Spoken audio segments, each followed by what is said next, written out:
मित्रों नमस्कार, मैं हूं राकेश कुमार। आप देख रहे हैं माताभिमत। मित्रों, बिहार में भूमि सर्वे हो रहा है और भूमि सर्वे के पीछे का जो मामला है वो ये है कि सरकार का कहना है कि ज़मीनी विवाद बहुत होता है, जिसके चलते थानों में केसों की संख्या बहुत है। न्यायालयों में जो वाद हैं वो सबसे ज़्यादा ज़मीनी विवाद के हैं। लेकिन ज़मीनी विवाद का कारण कहाँ से आता है, ये समझने वाली बात है। या यूं कहें कि ज़मीन के मामले में जो धोखाधड़ी होती है, जो भू माफिया और पदाधिकारियों के मिली जुली जो कार्रवाई होती है उसके बाद ही शुरू होता है। सीधे अगर कह दिया जाए कि कोई भू माफिया या कोई ज़मीन में गड़बड़ी कर रहा है तो अकेले के बस की बात नहीं है, अगर उसमें पदाधिकारी साथ ना हो। ये रोज़ आप देख रहे हैं कि अंचल कार्यालयों में सरकारी ज़मीन को रैयती बना दिया जाता है, रैयती ज़मीन को सरकारी बना दिया जाता है। ये रोज़ घटनाएं हो रही हैं। इसको लेकर तमाम तरह की सूचनाएं आप तक पहुंचती होंगी। कई कार्रवाइयाँ हुई हैं, कई लोग सस्पेंड हुए हैं, कई लोगों पर कार्रवाई सरकार ने की है, विभाग ने की है। लेकिन दिक्कत क्या है कि अब इसको एक दूसरे नज़रिए से देखिए सड़क पे अतिक्रमण हो जाता है, खोमचे वाले लगा लेते हैं, ठेले वाले सड़क के किनारे लगा लेते हैं। पुलिस आती है, प्रशासन आता है, खाली करा दिया जाता है और फिर दूसरे दिन उस पर एक एक करके धीरे धीरे फिर लोग आने लगते हैं और उसी सड़क से सारे पदाधिकारी, सारे पुलिस के पदाधिकारी आते जाते हैं। लेकिन वो तब आंख एक तरह से कहें कि बंद कर लेते हैं। फिर जब कोई मामला होता है या कोर्ट का आदेश होता है तब फिर उस अतिक्रमण को हटाया जाता है। वही चीज़ कहीं ना कहीं ज़मीनी विवाद में भी है।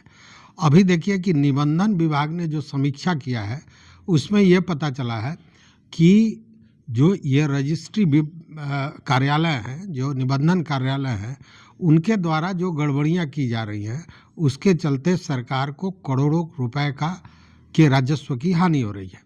और ये कैसे हो रही है? ये समीक्षा में बात आई है कि जैसे कोई व्यावसायिक ज़मीन है और उसका जब निबंधन हो रहा है तो उसको आवासीय ज़मीन के रूप में उसका निबंधन होता है। मतलब व्यावसायिक ज़मीन का रजिस्ट्री आवासीय ज़मीन के दिखा के हो रहा है। मतलब कि पूरे ज़मीन की प्रकृति को बदल दिया जा रहा है। अब ज़रा आप सोचिए या देखिए जो MVR होता है, तो MVR में आप देखिएगा कि एक ही ज़मीन का, एक ही मौजे के ज़मीन का कीमत 4-5 प्रकार का होता है। जैसे व्यावसायिक ज़मीन का अलग होगा रेट, उससे कम होगा आवासीय का, उससे भी कम होगा कृषि का, उससे भी कम होगा असिंचित कृषि वाली जो खेती है उसका। उसके अलावा भी होता है जैसे सरे हुआ या गड्ढा हुआ। तो कई स्तर पर MVR में रेट होता है।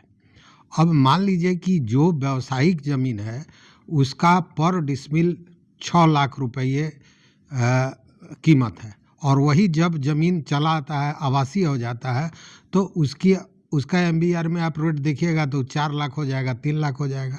मतलब लगभग 1.5-2 गुना का अंतर हो जाता है। अब मान लीजिए किसी ज़मीन का कीमत व्यावसायिक रूप से 20 लाख हो रहा है और वही जब आप बना दे रहे हैं उसको आवासीय ज़मीन तो वो हो जा रहा है 10 लाख का। तो अब 20 लाख पे जो रेवेन्यू सरकार को मिलना चाहिए था उसका आधा मिल रहा है, इसलिए कि उसकी कीमत 10 लाख आंकी जा रही है। तो इस तरह से ये खेल चल रहा था और इस खेल में करोड़ों के राजस्व की हानि सरकार को हुई है और ये अब कहा जा रहा है कि समीक्षा में ये चीज़ें आई हैं। आश्चर्य की बात यही है, मैं कहना जो चाह रहा हूँ यही कह रहा हूँ कि ये सारी चीज़ें आप जितने लोग देख रहे हैं इस वीडियो को, सारे लोग जानते हैं कि इस तरह का खेला होता है और आज से नहीं होता है, ज़माने से होता है। और यही कारण है कि निबंधन विभाग एक तरह से कहें कि शुरू से ही बदनाम है इसको लेकर और यही खेला वहाँ चलता है। और इसी के चलते आप जानते हैं कि पदाधिकारी जो इन विभागों में होते हैं वो एक बार नीचे से कहाँ पहुँच जाते हैं। मतलब आप समझ रहे हैं कि किस तरह का खेला होता है, पैसे का गबन होता है।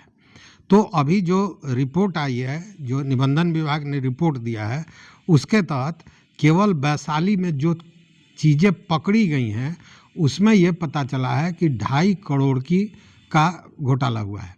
केवल वैशाली जिले की बात मैं कर रहा हूँ। वहीं भागलपुर में 1.5 करोड़ का गबन हुआ है, माने घोटाला हुआ है।